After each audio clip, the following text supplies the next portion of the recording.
Major Madan நம்மோடு இணைந்திருக்கிறார். Major, இன்னைக்கு உலகத்துடைய அக்கறை என்னவென்றால் இந்த போர் எவ்வளவு விரிவடையும் அப்படின்னு.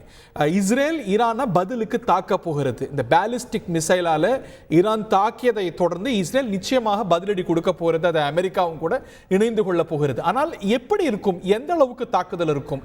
ஈரானுடைய எண்ணெய் கிணறுகள் குறிவைக்கப்படலாமா? திரு ஆர்கே சொல்வது போல அந்த நியூக்ளியர் எஸ்டாப்ளிஷ்மெண்ட்டை குறிவைக்கிறதுக்கான ஆபத்து இருக்கா? அப்படி ஆனால் அது எவ்வளவு பூதாகரமாக இந்த கான்ஃபிளிக்ட் ஆகும்? இல்ல, இது ரெண்டு ஆப்ஷன் இருக்கு அவங்களுக்கு. ஒண்ணு, பதிலுக்கு அவங்க இஸ்ரேல் கிட்டயும் இந்த மாதிரி ஏவுகணைகள் எல்லாமே இருக்கு, பேலிஸ்டிக் மிசைல்ஸ். சோ மிசைல் தாக்குதல் நடத்துறாங்களா, இல்ல அவங்களுடைய விமானப்படையை யூஸ் பண்றாங்களா? இது விமானப்படையை யூஸ் பண்ணாங்கன்னா இதோடைய ரெஸ்பான்ஸ்ன்றது கொஞ்சம் அதிக லெவல்ல கொடுக்குறாங்கன்றது அர்த்தம். அடுத்தது, விமானப்படையை யூஸ் பண்ணி அவங்களுடைய அந்த 4880 மெகாவாட் இருக்கக்கூடிய ப்ரொடியூஸ் பண்ணக்கூடிய ஒரு மிகப்பெரிய ஒரு எலக்ட்ரிக்கல் பவர் சிஸ்டம் இருக்கு. அதை தாக்குறதுக்கான வாய்ப்புகள் அவங்க ஏற்கனவே அதை அபிஷியலா அனௌன்ஸே பண்ணிட்டாங்க, நாங்க தாக்குவோம் அப்படின்ட்டு. அதை பண்ணும்போது 40% இஸ்ரேல் ஈரான் இருள விழக்கூடிய வாய்ப்புகள் ரொம்ப element of surprise is lost. இல்ல ஈரான் அதை தற்காத்து வச்சிருக்காதா இப்போ? இல்ல, அது என்ன பண்ணாலும் அவங்க ஏர் டிஃபென்ஸ் அப்படின்றது அவங்க கிட்ட இந்த அளவுக்கு இல்ல. S-300 தான் அவங்க கொஞ்சம் பேட்டரிஸ்ல டிப்ளாய் பண்ணிருக்காங்க. பட் அந்த ஏர் டிஃபென்ஸ் சிஸ்டத்தை எல்லாமே இவங்களோட F-35 முறியடிச்சிடும். அந்த அசெட்டை நீங்க மூவ் பண்ண முடியாது. மூவபிள் அசெட்டா இருந்தா நீங்க சர்ப்ரைஸ் மெயின்டைன் பண்ணலாம். இது ஃபிக்ஸ்ட் அசெட்னால அந்த இதை அவங்களால பண்ண முடியாது. ரெண்டாவது, அவங்களுடைய நியூக்ளியர் ஃபெசிலிட்டிஸ். இப்ப $1 பில்லியன் கொஸ்டின் என்ன அப்படின்னா, நியூக்ளியர் ஃபெசிலிட்டியை இவங்க கை வைக்கப்பாங்களா மாட்டாங்களா? கை வைக்க கூடாது, இது வேற லெவல்ல போயிடும் அப்படின்றது அமெரிக்கா மற்றும் அவங்களுடைய நாடுகளுடைய அந்த அழுத்தம் இஸ்ரேல் மேல இருக்கு. பட் அதை அவங்க ஒபே பண்ணுவாங்களா இல்லையா அப்படின்றதுதான் நேயர்களுக்கு விளக்கி சொல்லுங்க. நியூக்ளியர் ஃபெசிலிட்டிஸா, இன்னொரு நாடுல இருக்கக்கூடிய அணுசக்தி கூடங்களை இஸ்ரேல் ஏற்கனவே 2 முறை தாக்கியிருக்கு இல்லையா? ஈராக்லயும் சிரியாலையும். அதை பத்தி விளக்கி சொல்லுங்க. ஆமா, ஈராக் சதாம் ஹுசைன் அவர்கள் காலத்திலேயே இந்த மாதிரியான ஒரு அணு இது பண்ணும்போது பாத்தீங்கன்னா அன்னைக்கு இஸ்ரேலும் ஈரானும் சேர்ந்து பண்ணாங்க அந்த வேலையை. 2 நாடுகளும் சேர்ந்து இந்த அண்டை நாட்டுக்கு ஒரு எக்ஸ்டென்ஷியல் த்ரெட் வந்துடும் அப்படின்ற அந்த ஒரு இதுக்காக. இது என்ன சிம்பிளா நேயர்களுக்கு புரிய மாதிரி சொல்லணும்னா, ஒரு நாடுகிட்ட அணு ஆயுதம் இருக்கு, இன்னொரு நாடுகிட்ட இல்ல அப்படின்ற போது அந்த இன்னொரு நாடு நிற்கதியா தான் நிக்கணும். அவங்களுக்கு பாதுகாப்புன்றத வேற எந்த வகையிலும் உறுதி செய்ய முடியாது. சோ அப்ப அந்த எதிரி நாடு அணு ஆயுதத்தை கையில எடுக்கிறதுக்கு முன்னாடி அதுக்கு உண்டான அந்த சேதத்தை ஏற்படுத்தி அதை கையில எடுக்க முடியாம பண்றதுதான் இந்த போர். மியூச்சுவலி அஷ்யூர்ட் டிஸ்ட்ரக்ஷன் வந்துரும். ஆமா, மியூச்சுவல் அஷ்யூர்ட் டிஸ்ட்ரக்ஷன் வந்துரும். ஒரு நாட்டுகிட்ட இருந்து இன்னொரு நாடு இல்லாம போச்சுன்னா அந்த நாடு அதோட நிற்கதியா தான் நிக்கணும். அதோடைய பாதுகாப்புன்றது அந்த எதிரி நாட்டோட மெர்சியில தான் இருக்குது. சோ அந்த மாதிரியான தாக்குதலை தான் இந்த முறை அவங்க எடுக்கணும் அப்படின்றதுதான் இஸ்ரேலோடைய இது. இன்ஃபேக்ட் அவங்களுடைய எதிர்கட்சி தலைவர் எட்டின் பெனட், முன்னாள் பிரதமர், அவருமே இதான் சொல்றாரு. நப்தாலி பெனட் அவருமே இதுதான் சொல்றாரு. அவர் என்ன சொல்றாருன்னு பாத்தீங்கன்னா, இது ஒரு பொலிட்டிக்கல் மெசேஜா தான் கொடுக்குறாரு. இதை டார்கெட் பண்ணணும், ஹயத்துல்லா அலியும் டார்கெட் பண்ணணும். அப்பனா என்ன அர்த்தம்? எதிர்கட்சியா இருக்கக்கூடிய நான் சொல்றேன், நான் இருந்தா அதை பண்ணிருப்பேன் அப்படின்ற ஒரு அரசியல் மெசேஜுமே இருக்குது. இது மத்திய கிழக்கில் நடக்கிறது மேஜர். இப்போ எண்ணெய் கிணறுகள் ஒருவேளை அவங்க குறிவைத்தா, இப்ப சர்வதேச ஊடகங்கள்லாம் வரக்கூடிய செய்தி எண்ணெய் கிணறுகளை குறிவைப்பாங்கன்னு.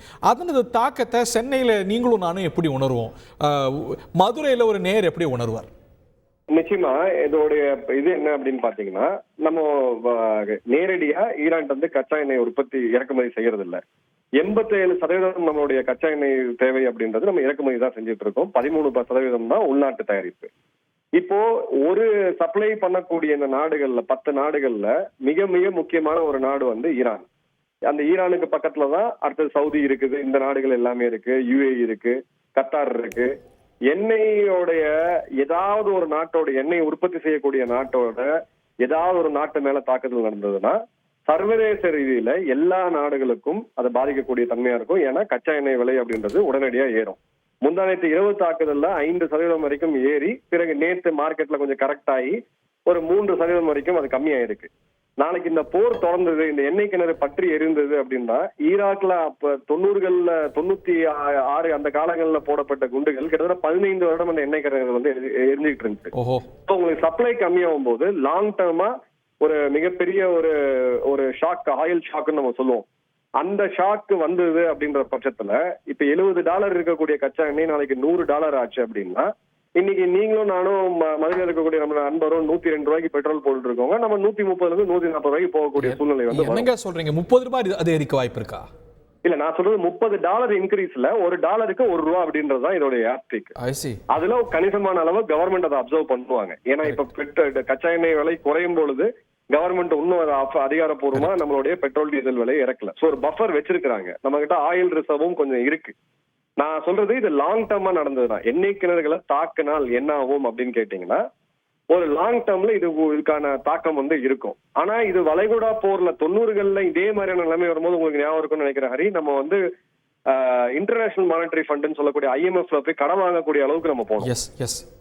அந்த மாதிரியான நிலைமை இப்ப வராது. நம்மளுடைய பொருளாதாரம் ரொம்ப ரொம்ப வலிமையா இருக்கு. ரெண்டாவது, சீனாவுடைய உற்பத்தி துறை இன்னைக்கு ரொம்ப வீக்கா இருக்கிறதுனால, டிமாண்ட் கம்மியா இருக்கிறதுனால, கச்சா எண்ணெயோடைய மிகப்பெரிய இறக்குமதியாளர் சைனா இன்னைக்கு அவங்களுடைய டிமாண்ட் கம்மியா இருக்கிறதுனால சடனா ஏறதுக்கான வாய்ப்புகள் இல்ல.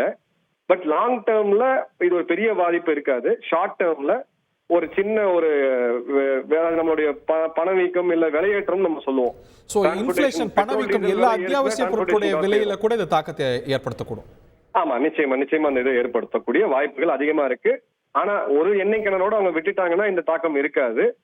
ஈரானுடைய கணிசமான எண்ணெய் வளங்களை அவங்க கை வச்சாங்க அப்படின்ற போது நிச்சயமா இதோட தாக்கம் கண்டிப்பா இது ஒரு சிம்பாலிக் பதில் அட்டாக்காக இருக்குமா இல்ல தீவிரமான அட்டாக்காக இருக்கும்னு நினைக்கிறீங்களா? இல்ல, இதுதான் இப்போ எல்லாருமே திணறிட்டு இருக்காங்க. இல்ல பாலிசி மேக்கர்ஸே திணறிட்டு இருக்காங்க.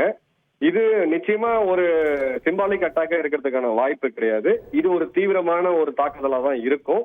எந்த அளவுக்கு தீவிரம் அப்படின்றதுதான் அது இஸ்ரேலுடைய அந்த வார் ரூம்ல இருக்கக்கூடிய அந்த தலைவர்களுக்கு மட்டும் தான் தெரியும். எந்த அளவுக்கு அப்படின்றது இன்னும் அமெரிக்காட்ட கூட அவங்க டிஸ்க்ளோஸ் பண்ணல.